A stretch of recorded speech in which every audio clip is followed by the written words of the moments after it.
Dernier tour, on passe enfin aux choses concrètes. Bon, c'était pas si facile que ça de départager deux joueurs qui ne sont pas au même poste. On avait un latéral, certainement le meilleur de l'histoire. De l'autre, un milieu défensif, l'un des meilleurs de l'histoire. C'est le Brésilien Roberto Carlos qui continuera l'aventure. Aujourd'hui, l'équipe, on entame les quarts de finale du tournoi. L'époque est différente, mais le talent est bel et bien présent. Zidane ou Pelé? À vos commentaires. L'équipe, j'espère que vous allez bien. Aujourd'hui, on se retrouve pour un nouvel épisode de la série Actu Foot. À l'heure même où je tourne cette vidéo, la Bundesliga commence. Voilà, on est samedi, il est 15h25. Ah, le Dortmund-Schalke, là, je vais le suivre comme une finale de Coupe du Monde, c'est clair et net. Ça fait plaisir. Voilà, après plus de 2 mois sans football, maintenant, cette semaine, il s'est passé pas mal de choses et on va en parler dans cette vidéo. Juste avant, l'équipe, je vous demandais le petit service, la petite faveur. Est-ce qu'il est possible d'atteindre la barre des 4000 likes avant minuit soir? Je remercie évidemment tous ceux qui vont contribuer.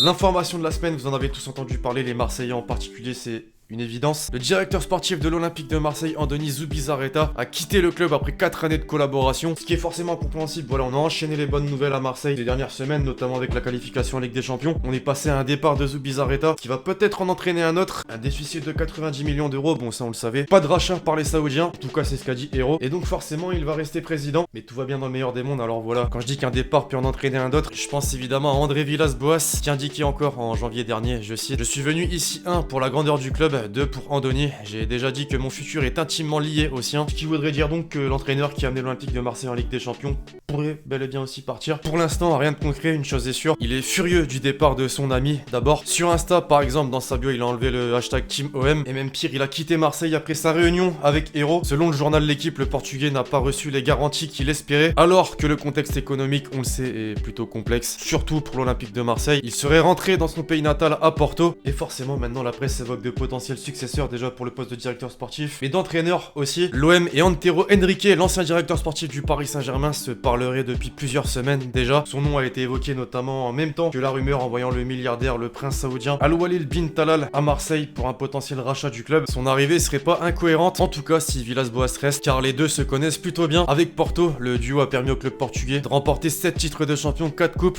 et une Europa League. Maintenant s'il part, on pourra vite jeter la rumeur. D'ailleurs, plusieurs noms d'entraîneurs ont déjà été évoqués. On a eu Christophe Galtier, Bruno Genesio, c'est pas une blague, je vous assure, et Maurizio Pochettino, c'est le média italien TMW qui annonce cette possibilité. Quel foutoir, là on peut le dire, les Marseillais. Petite question, que faire là maintenant en envisageant toutes les possibilités?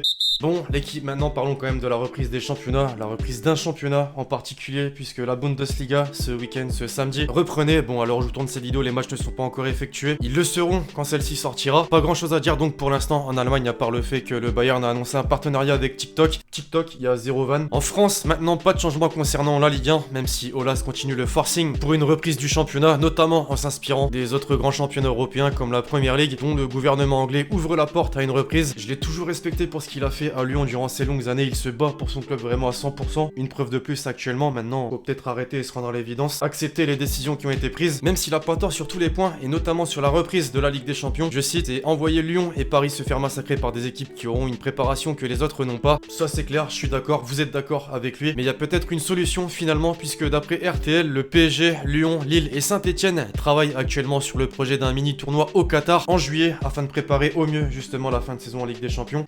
Vous en dites quoi? En Angleterre, ensuite, comme on l'a vu, le gouvernement anglais envisage une reprise du championnat, mais l'information de la semaine concerne les clubs de Première Ligue justement, qui pourront prolonger de quelques semaines le contrat des joueurs libres au 30 juin prochain, le temps de finir la saison, ce qui est une bonne idée forcément. En Italie, les entraînements collectifs vont reprendre lundi, le championnat lui devrait reprendre le 30 juin prochain. Le président du comité olympien italien se dit sûr à 99% que la Serie A reprendra à cette date. Maintenant, pour conclure, une petite information de dernière minute, oui, parce que là, en plein tournage de cette vidéo, je viens de la voir, concernant la Ligue des Champions et concernant directement nos clubs français. Pour faire simple, l'UEFA a indiqué que les clubs qui ont mis fin à leur championnat doivent se tenir prêts à jouer les tours préliminaires, Rennes par exemple, et qu'en aucun cas le mode d'accès direct à la compétition ne sera changé concernant le PSG et l'OM. Donc le président Alexander Seferin a dit, je cite: « Ceux qui ne choisissent pas de terminer leur championnat devront affronter les tours préliminaires s'ils veulent participer aux prochaines compétitions de l'UEFA. » Alors je sais pas vous, mais ça sent un peu mauvais là pour nos clubs français, et Rennes en particulier. Pour conclure, et pour ceux qui n'ont pas trop suivi, voilà un programme global de la reprise du football.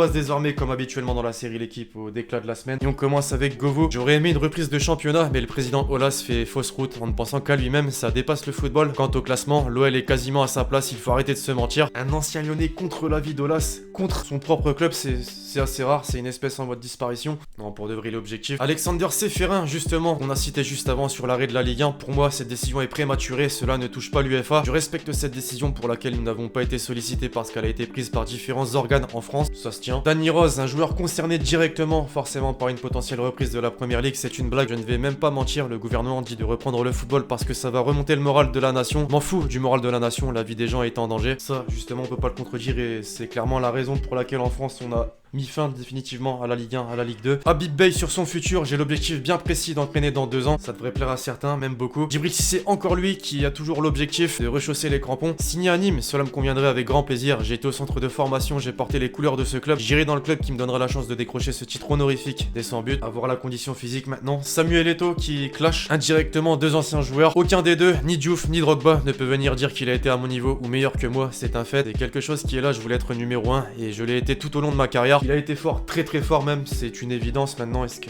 c'est nécessaire de dire ça?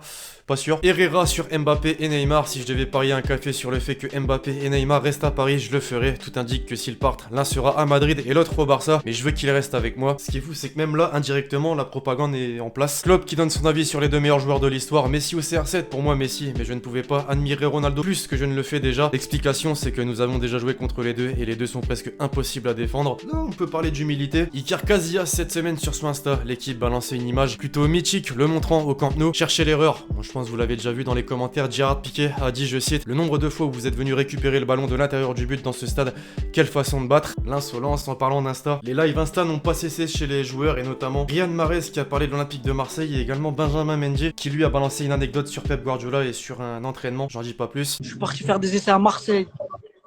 Si le Marseille ils m'ont dit viens faire un essai. L'OM. Voilà, j'étais trop content parce que moi mon club de cœur c'était Marseille avant. Oh, tu vas faire exploser Instagram. Je te jure, je suis parti au PSG. Je suis parti au faire PSG exploser aussi à Instagram. l'essai. J'aimais bien PSG, tu vois, parce que c'est ma ville aussi. Mais Marseille, je voulais trop aller là-bas, tu vois. Et donc je vais à Marseille, tout ça. Il y a 2 lignes comme ça, là, sur les lignes de terrain. C'est comme si on doit taper la balle et celui qui se rapproche le plus de la ligne. Si tu dépasses la ligne, tu es éliminé. On jouait à 4, à 5. Pep, il a joué avec nous. Il est arrivé dernier.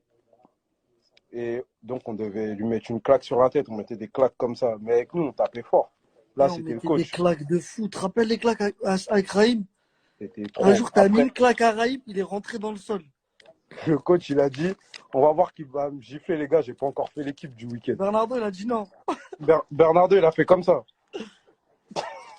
C'est toi qui l'as frappé. Ouais, moi, j'ai mis un bon petit.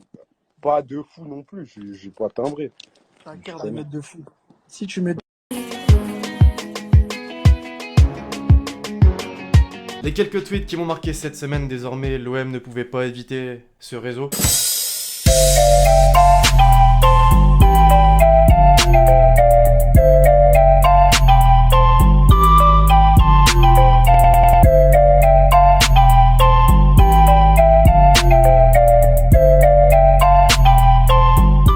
Second poteau, Pavard.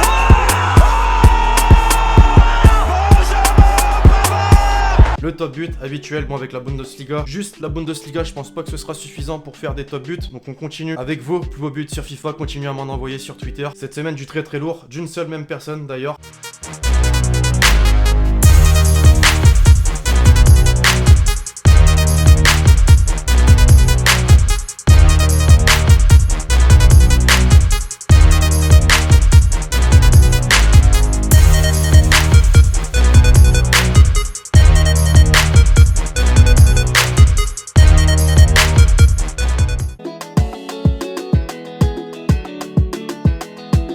enfin, pour conclure, comme d'habitude, la question avec l'hashtag Hélène. Quel est le plus grand entraîneur de l'histoire du football, selon toi? Alors là, c'est tellement vaste, mais j'ai deux entraîneurs qui sortent du lot. L'un pour le palmarès, mais aussi pour le côté patriote, je vais pas vous mentir. Et l'autre, puisque bah, tout le monde le dit, c'est le meilleur entraîneur de l'histoire du football. Je parle évidemment de Zizou et de Guardiola. Je vais pencher pour Zizou. Pourquoi? Bah, je suis français, oui. Il a remporté 3 Ligues des Champions en tant qu'entraîneur consécutivement aussi, faut le rappeler. Bref, voilà l'équipe, c'est tout pour l'actu foot du jour. J'espère vraiment que vous l'avez kiffé. Je compte sur vous, c'est le cas, pour lâcher le gros pouce bleu. N'oubliez pas de lâcher le commentaire avec votre question, plus l'hashtag Hélène pour le prochain épisode. Puis d'ici là, on se retrouve très vite sur la chaîne pour de nouvelles vidéos. C'était Lexi. Ciao, ciao.